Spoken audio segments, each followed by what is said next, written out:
Tonight at 6, the Kent State Board of Trustees gathered this morning for a special meeting. TV2 News was there and has the details. Later tonight, struggling with online classes? Well, TV2 has the latest on the university's new pass-fail grading plan coming up. And it's the second hurricane impacting the Gulf Coast in just 6 weeks. With rains and strong winds moving inland, we have the details when Hurricane Delta could make landfall. The rec center's mask mandate is in place to keep students safe, but is it safe for you? We investigate the new policy. TV2 News starts right now.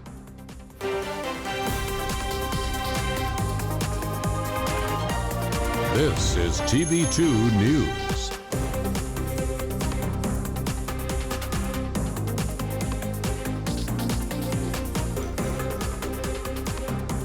Happy Friday evening, Portage County. Thank you for joining us one last time before the weekend. I'm Melissa Meyers. And I'm Gianna DaPra. The Kent State University Board of Trustees held a special meeting this morning over a new bargaining agreement. The agreement will affect university employees, and our TV2 General Manager Alex Gray reports. Alex? Thanks, Melissa and Gianna. The Board of Trustees unanimously approved a collective bargaining agreement between the university and the university employees, Local 153, American Federation of State, County, and Municipal Employees. Any further discussion? Okay, all in favor say aye. Aye. Aye. Aye. Any opposed? The motion is approved. Original bargaining that began last September was put to a halt due to COVID-19. President Deichen recommended the bill to the board and praised university employees for their work this semester. I've been here 8 years now, and as I walk across campus, and I'm looking out my window right now, I have literally never seen Kent State University as beautiful as its campus is, in a beautiful condition as it is right now. And that's because of ASME workers. That's a testament to their dedication and their work. Represented employees will receive a 2.5 wage increase retroactive to October of last year, a 0% increase this year, and a 1.5% increase next year. Employees will also receive a $50 incentive for perfect attendance per quarter and a one-time $400 bonus. According to University Communications and Marketing Senior Writer Lisa Abraham, ASME represents about 400 employees in food service, maintenance, and skilled trades. For TV2 News, in Franklin Hall Studio, I'm Alex Gray. Back to you guys at the desk. All right, thanks, Alex. Kent State President Todd Deichen released the annual financial update today with insight on the university's health and sustainability during the COVID-19 pandemic. This spring, the university received $9.6 million in CARES Act funding from the federal government. The 2020 revenue summary shows a $23 million decrease compared to last year due to a 1,003 drop in enrollment. For 2021, there was a 10% decrease in expenses and a salary reduction affecting over 1,700 Kent State workers. Kent State has initiated the pass-fail grade policy for the summer 2020, fall 2020, and spring 2021 semesters. This entails students to switch from a letter grade to a pass-fail grade for up to 2 courses in each term, but limited to 4 courses overall when combined. This will not factor into your GPA and will only show up as a pass-fail grade on your transcript. It is meant to help students struggling from the impact of online schooling due to the coronavirus pandemic. And last week, President Deichen announced 3 finalists for senior vice president and provost that will be interviewing over the next several weeks. As a part of the interview process, each candidate will meet with students and student leaders. Former provost and interim president of DeLucy University, Terry Balser, will be presenting on October 13th. Current interim and senior vice president and provost at Kent State, Melody Tankersley, will be presenting October 16th. And former executive vice president and provost at the University of Iowa, Montse Fuentes, is set to present on October 20th.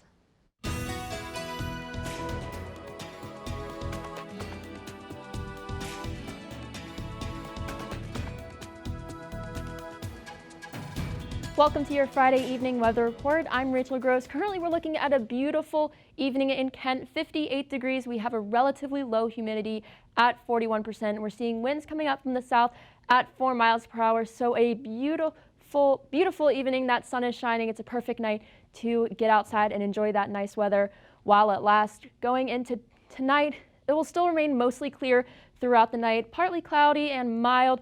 Winds from the southwest at 8 miles per hour. Could be seeing gusts of up to 13 miles per hour. Sun sets at 6:53 p.m. Only a couple more weeks before we go ahead and turn our clocks back.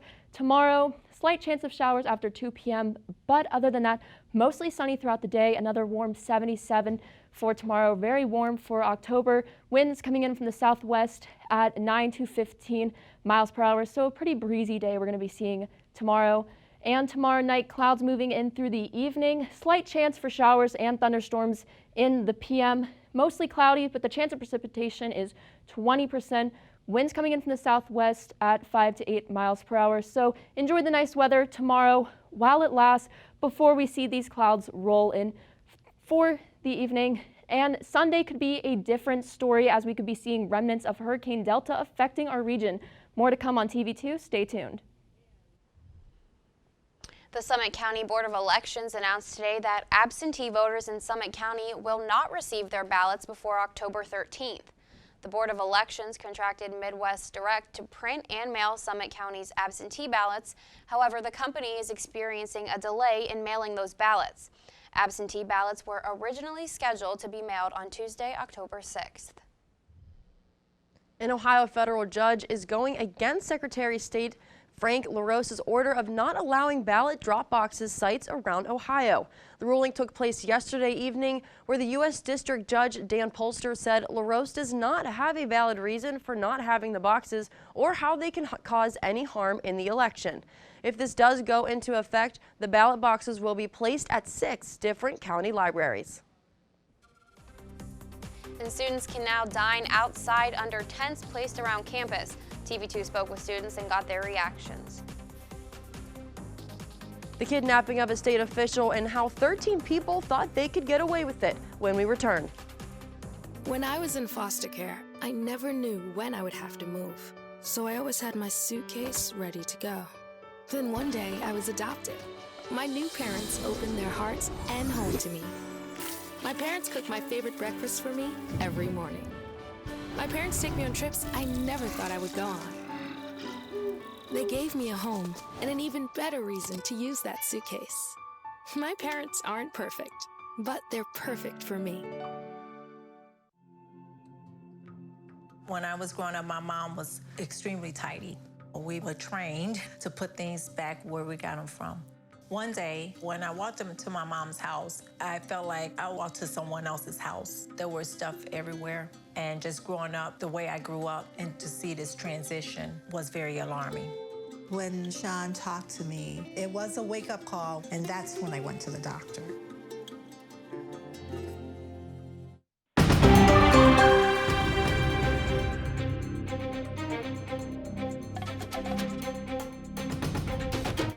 And we're back. You might have seen these tents on campus this week, but you might not know what they're for. Our reporter Vivian Hawk went to go find out what exactly was going on. Vivian? Hi, Melissa and Gianna. With the rising COVID-19 cases on campus, the university is taking new precautions to prevent the spread, but some students are confused by their tactics. With Portage County rising to a red level again, the dining halls on the Kent State campus remain closed. However, the Kent administration is preparing for the onset of winter weather in the coming months. You may have seen some tents being put up around campus close to the DI Hub and Eastway dining halls. Some students, though, don't really know what they're for. I haven't seen a lot of students using them, but I also think people don't really know what they're for because they kind of just showed up. The tents are for students to eat in as the weather gets colder to give students a COVID-conscious eating location. They are located next to Clark Hall, Fletcher Hall, and behind the DI Hub. Students have their own thoughts about how the dining tents might affect their lives on campus and how helpful they are in regards to slowing the spread of COVID-19 on campus. I mean, it's nice we got a place to eat again, but it's a little silly because they just took what was inside and they just put it outside. I think the tents can be super helpful if the weather's bad, if it's raining outside. These new dining tents are the result of rising COVID cases on campus. It's getting worse, probably the worst I've seen it so far this semester. The rising cases on campus are resulting in increased numbers of students in quarantine and isolation. Getting to isolation, the day was a little hazy, like where do I go, what will I eat that day, but besides that, my stay in isolation was fine. For more information and updates about campus dining and students in quarantine and isolation on the Kent State campus, visit the Kent State Coronavirus Dashboard. Again, the dining tents are located outside Clark Hall, Fletcher Hall, and behind the DI Hub. I'm Vivian Hawk. Back to you, Melissa. Thanks, Vivian. Statewide COVID-19 cases have been surging, and this week's coronavirus map shows that 96% of Ohioans live in a red or orange county. 58 counties in Ohio are classified as orange or level 2, and 18 counties are red or level 3, including Portage County. The state categorizes counties based on the number of cases per 100,000 residents, the number of new cases, and the number of doctor or emergency visits. And as cases rise in Ohio, the trend is consistent with that of the whole world. More cases worldwide are on the rise. The World Health Organization has announced a new daily record high in cases. 350,000 cases were reported around the world this morning. This is the new record daily high by almost 12,000 cases. Europe is seeing cases fly through, with some countries like Spain having to put cities back on state of emergencies. And Hurricane Delta is gaining strength and could make landfall by this evening as a Category 2 or 3. Daryl Forges is in Lake Charles, Louisiana, where residents are still in cleanup mode after the last major storm from just a few weeks ago. This is a very unprecedented situation that we're dealing with. Just 6 weeks since taking a direct hit from Hurricane Laura. The effect from what happened from last storm and coming to this storm, I don't think we're going to have nothing.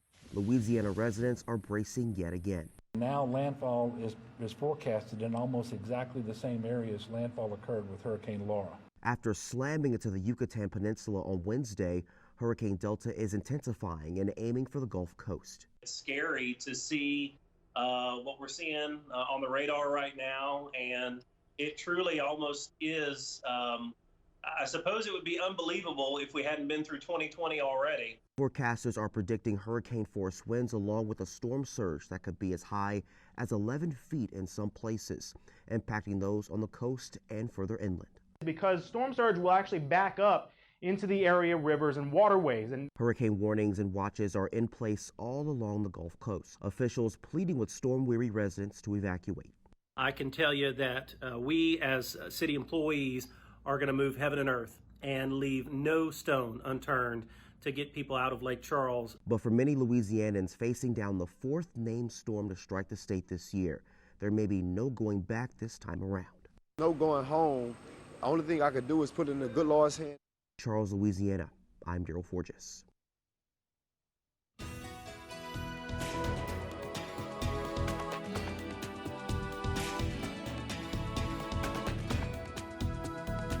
Welcome back to your Friday evening weather report. The remnant low pressure system of Delta will be moving eastward across the lower Ohio River Valley and Tennessee Valley on Sunday. The majority of the moisture and remnant energy associated with the tropical system will stay mostly south of our local area, but we will see some scattered showers on Sunday and into Sunday night with the better chances across our central and eastern Ohio counties. And you can see on the map right here, this is Delta. This is the forecast map for Saturday. You can see the cold front up here across the Great Lakes. That's going to push down and keep all of that moisture from Delta just south of us, right across mid-Ohio there.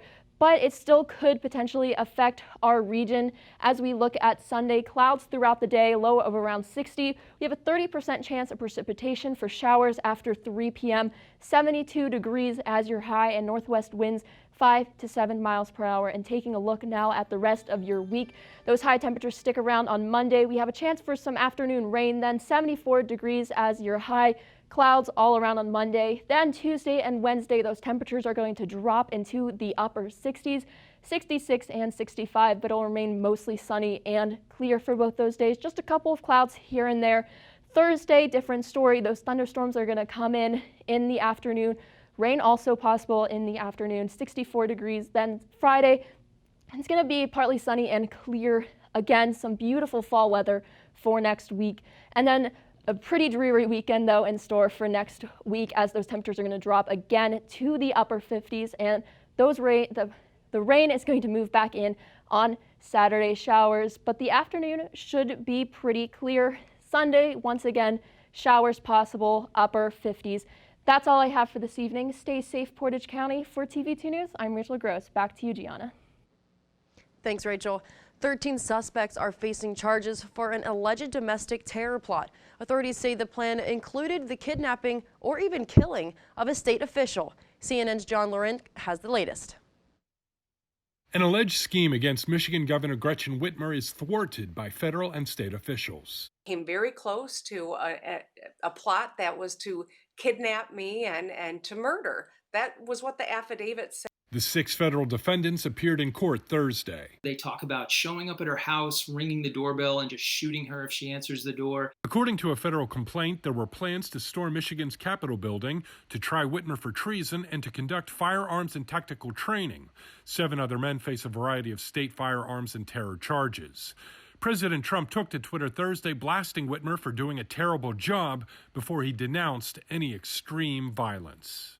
The threat actor sees a sandwich of criticize the governor, good thing that they thwarted, I condemn violence, but criticize the governor again. Their takeaway is, hey, he's still on our side. If we want to talk about hatred, then Governor Whitmer, go look in the mirror. I mean, she wakes up every day with such hatred in her heart towards President Trump. Whitmer, a frequent critic of the president, said she asked the White House to tone down the inflammatory rhetoric that she said helped spark the alleged plot. The fact that after a plot to kidnap and to kill me, this is what they come out with. They start attacking me, as opposed to what good, decent people would do is to check in and say, are you okay? I'm John Lawrence reporting. A president's fitness for office must be determined by science and facts. This legislation applies to future presidents, but we are reminded of the necessity of action by the health of the current president. With this bill, the Congress honors our oath to support and defend the Constitution and protect the American people. That's House Speaker Representative Nancy Pelosi introducing a plan to allow Congress to assess the president's capacity to serve. This announcement comes a day after Madam Speaker accused President Trump of being in a, quote, altered state from his treatment for COVID-19. Under this 25th Amendment, a president can be removed from office if they are determined unfit for service. As the United States still struggles to go through the pandemic-induced economic recession, worrying about the country's debt is not the top priority. The Congressional Budget Office estimated that for this 2020 fiscal year, the country is in a $3.13 trillion debt with a GDP of 15.2%. This is more than triple of what is at the end of the 2019 year. As more needed stimulus packages and economic closures come, this rate will only go up. And Tiger King star Doc Antle is being charged with numerous wildlife trafficking and animal cruelty charges. The charges come after a months-long investigation by Virginia Animal Law Unit investigators. Antle was found with another animal park owner who trafficked lion cubs between Virginia and South Carolina. 2 of Antle's daughters were also indicted after the investigation. Week 7 of high school football begins tonight. We're previewing these games and also some national action after the break. And one organization's hard work to help feed the hungry is not going unnoticed. The High Honor Award they received when we return. No kids worry about a lot of things. Getting enough food to eat shouldn't be one of them. Through a nationwide network of food banks, Feeding America serves virtually every community in the United States. See how you can help your community. Visit feedingamerica.org.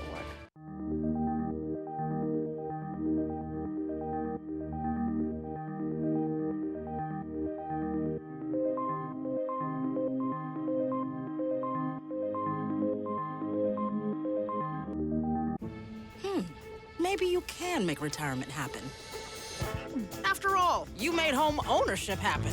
Homeschooling yourself on loans, beefing up your credit score. So I'm pre-approved. You were like, yes! Sorry. Color coding listings, ticking boxes, and flushing every toilet in a 20-mile radius. Home sweet home. You aced house hunting. Now get the tips you need to get on track at aceyourretirement.org. The Kent State Recreation and Wellness Center has put a policy in place to reduce the spread of coronavirus and protect its students, members, and faculty. Our reporter Mackenzie Plum has the story.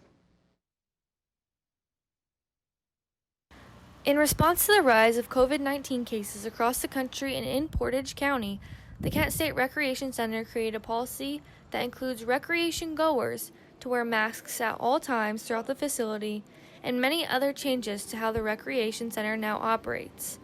Marketing Director Jim Cross explains where the policy came from. As far as COVID-related stuff, programming, building hours, policies, procedures, everything we've done, we started back in the summer.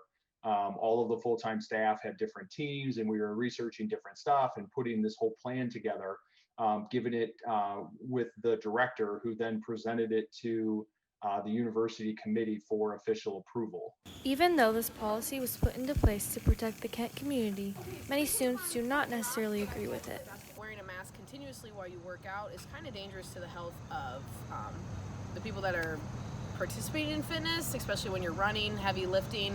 There's times that I've left the gym, and after working out for an hour and a half, 2 hours, breathing heavily, I feel lightheaded. Registered nurse Danny Priest explains the potential risks of wearing a mask while exercising. All of your vital organs need the proper amount of oxygen. So if your oxygen level drops too low, then you run the risk of basically death. Now, if you wear a mask the whole time while you're working out, are you probably going to die? Absolutely not. But you just run the risk of not having the proper amount of oxygen in your body. Any symptoms that may occur will be short-term and also depend on the type of mask you wear. But if you're strictly just doing it because you have to, I would find the mask that you feel you can breathe best in. For Kent State University, I'm Mackenzie Flume. The Rootstown football team has canceled its postseason game due to a COVID-19 case in the program. The program was advised by the Portage County Health Department to suspend all football operations until further notice. The team's coaches and players are now in quarantine, which means they cannot attend in-person school. The return is set for October 16th. And now, your TV2 Sports Report.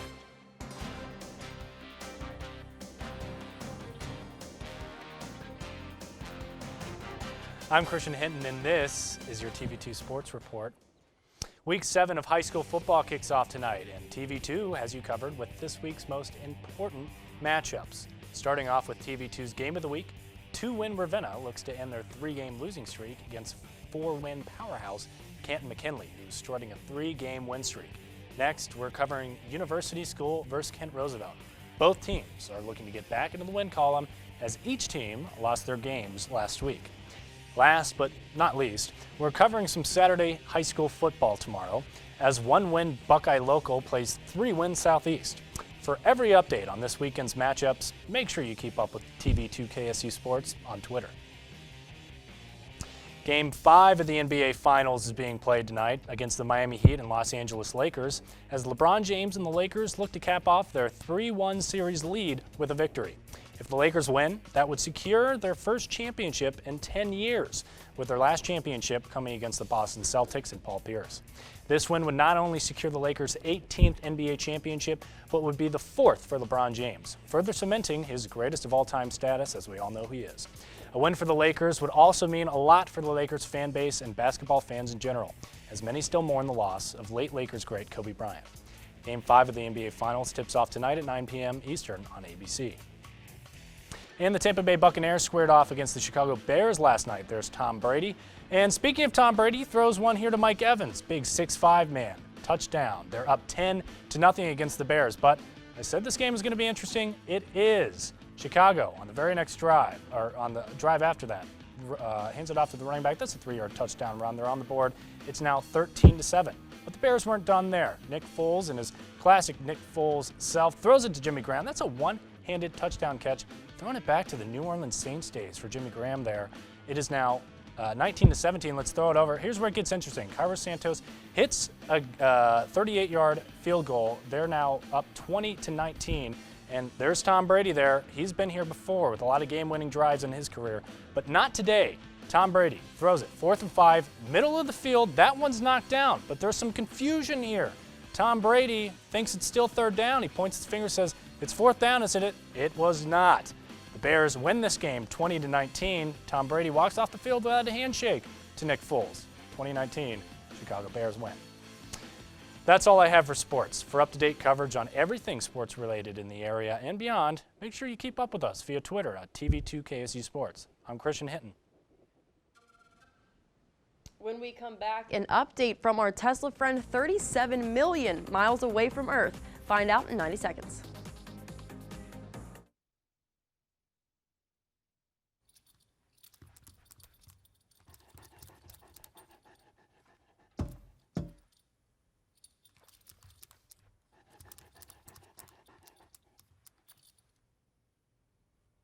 There's a shelter pet who wants to meet you. Meet one today. Visit theshelterpetproject.org. Adopt. Once there was a boy who did the same thing again and again. One day, he was told he had autism. He got help and slowly learned how to live with it better. Early intervention can make a lifetime of difference. Learn the signs at autismspeaks.org. This year's Nobel Peace Prize is being awarded to the UN's World Food Program. It's the world's largest humanitarian organization addressing hunger and promoting food security. Last year, the World Food Program helped nearly 100 million hunger victims in 88 countries. The prize is one of the most prestigious in the world. It recognizes those who have contributed the most towards ending conflict, promoting peace, and building relationships between nations. In the face of the pandemic, the World Food Program has demonstrated an impressive ability to intensify its efforts. As the organization itself has stated, until the day we have a vaccine, food is the best vaccine against chaos. Despite the coronavirus pandemic, you may still be able to get into the Halloween spirit, as many of Ohio's haunted houses will be open with special safety precautions in place.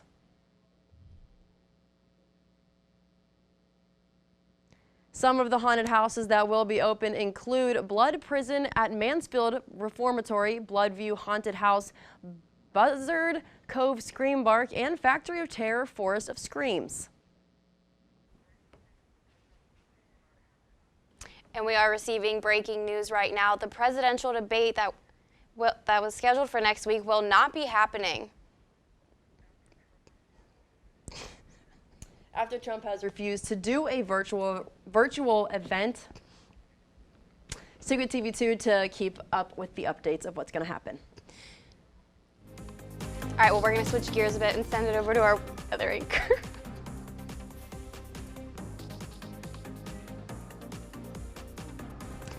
And that'll do it for this evening's edition of TV2 News. Thank you for joining us. And be sure to connect with us on social media at TV2 KSU for all things Kent State and Portage County. I'm Gianna DaPra. And I'm Melissa Meyers. Have a great night, Portage County.